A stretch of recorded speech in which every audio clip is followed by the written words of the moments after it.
Okay, hello again, everyone. Welcome back.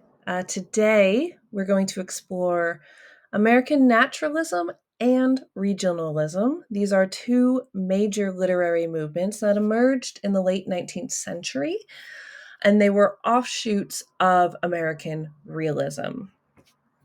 So, more than just styles of writing, they are responses to a rapidly changing society. Our goals for this lecture are to understand the defining traits of these two movements, to analyze the historical context that gave rise to them, and to examine the key authors and texts that exemplify these literary traditions.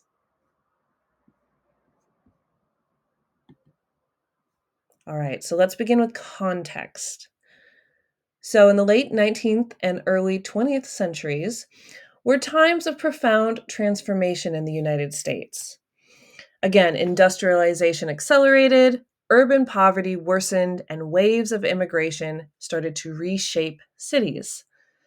In the wake of the Civil War, regional identities were both challenged and solidified.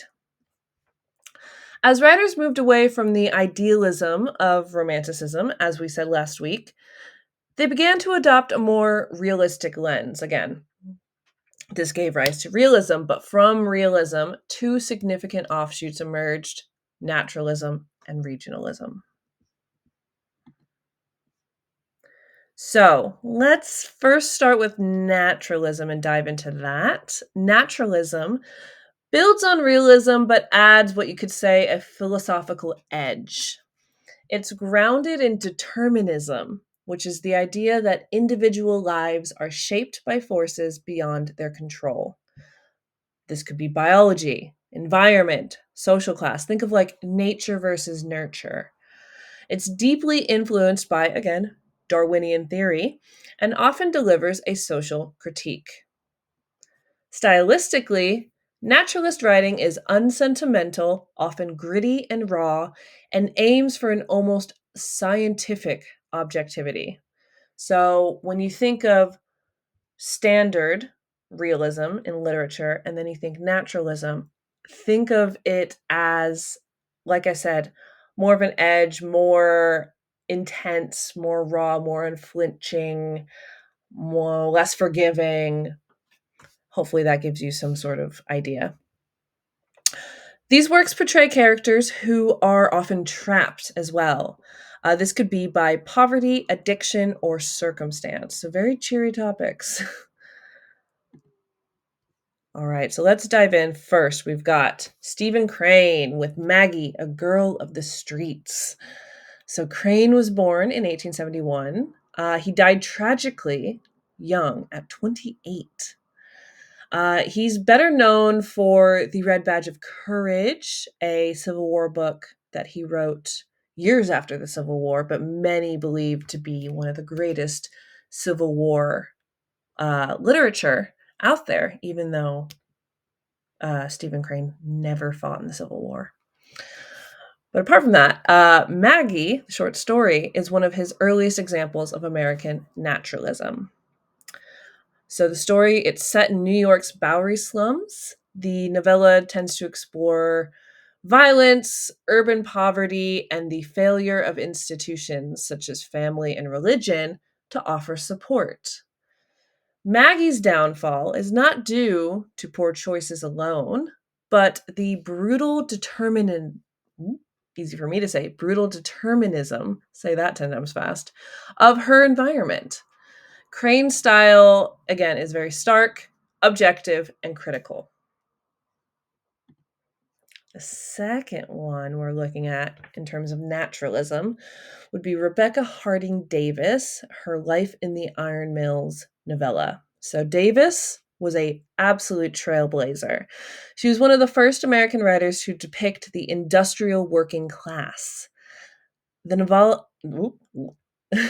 the novella is set in the iron mills of the Ohio River Valley, and it's deeply empathetic yet unsparing. She critiques class oppression, economic entrapment, and gender roles, And what makes Davis particularly remarkable is her ability to fuse moral urgency with literary innovation, setting the stage as one of the earliest naturalist writings. All right, so that's one side, that's naturalism. We're going to now move on to regionalism. Another term for this is quote unquote local color. So, regionalism, by contrast, is more focused on geographic specificity. It highlights dialects, customs, and cultural details of particular places, such as rural New England, the Mississippi River, the Dakota Plains. These are just some examples. There's also often a sense of nostalgia, heavy nostalgia, I'd say, in these works, especially for ways of life that were disappearing. Regionalism tends to be more intimate, more sentimental, and is often concerned with community and tradition. So I think it's very easy to view regionalism. I just want to point out now while I'm thinking of it, it's very easy to view regionalism as one, is it not just another version of romanticism? I mean, maybe you can make that case. I would argue that its nostalgia is less about finding the pure romance in what they're observing, but more celebrating simpler, it's like being nostalgic for a simpler time. That's how I would view regionalism, alongside really depicting certain cultures and certain lifestyles. That's the other thing. I think it's very easy to go, oh, regionalism just talks about place. And it's more anthropological than that. It's really dissecting a specific culture, a specific society, and the specific people and their customs. So hopefully that kind of makes sense. Sometimes I find people have two different minds about regionalism. So I just kind of wanted to speak more on that. But let's keep moving. All right, so the first one we're going to read is Mary E. Wilkins Freeman. So her short story, A New England Nun. Freeman grew up in Massachusetts and often wrote about, again, rural New England women. Shocker. She's a quintessential regionalist. She uses local detail and domestic setting to explore broader themes, such as in A New England Nun, we see a woman who chooses solitude over marriage. It's a quiet but powerful story about female autonomy, the comfort of routine, and the possibility of rebellion in small acts. Her work anticipates early feminist concerns, but within a regionalist frame. And then next, we have Zikala Shaw's Impressions of an Indian Childhood. So Shaw, also known as Gertrude Simmons Bonin, was a Yankton, Dakota writer, educator, and activist. Her work blends native oral traditions with Western literary forms, a powerful act of cultural reclamation. I personally, I love her. I think Shaw's an absolute rock star. Impressions of an Indian Childhood resist the assimilation policies of the United States government around this time and preserves Dakota identity specifically and memory.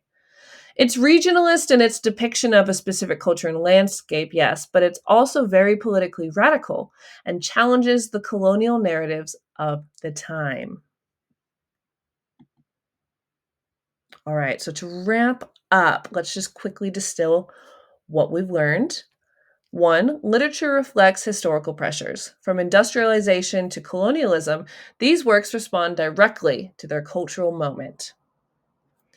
Naturalism reveals life's harsh mechanics.